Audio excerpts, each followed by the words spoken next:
Kita boleh katakan bahawa setiap daripada sel-sel dekat tubuh badan kita dia akan mengandungi mitokondria, which is mitokondria ni adalah unit asas dalam sel badan kita yang kita panggil dia sebagai powerhouse atau powerhouse, maknanya dia lah sumber tenaga kepada sel-sel tubuh badan kita.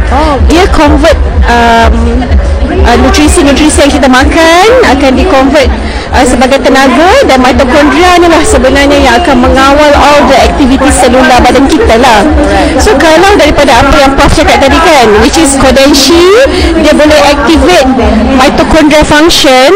Maksudnya the material Kodenshi kan kita tahu dia memancarkan far infrared, so that far infrared tu memang boleh tembus ke dalam up to the cellular level, dan dia boleh menyebabkan badan kita dapat tenaga yang mencukupi. So otherwise kalau kita tak pakai misalnya mitokondria tu dia akan berkurangan ya. Kita berumur ke atau macam mana? Mitokondria dia bukan berkurangan tau, tapi mungkin dia punya aktiviti dia. Sebab tadi kan Prof cakap dia activate mitochondrial activation. Yes, sebab mitokondria kita as kita age memang akan bertambah lemah lah. Kita akan bertambah lemah. Sebab tu kita pun energy level kita pun dah makin berkurangan. Okey.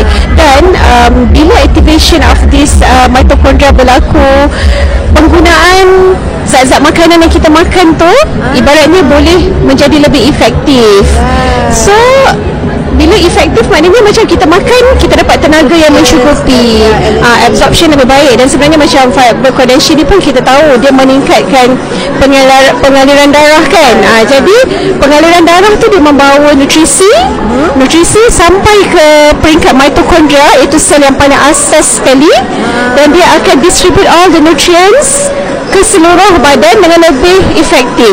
Macam tu lah. That's why ramai pengguna Aurora, ramai yang akan memberi feedback rasa lebih bertenaga, sebab the activation of this mitochondria adalah sebenarnya dengan pain relief.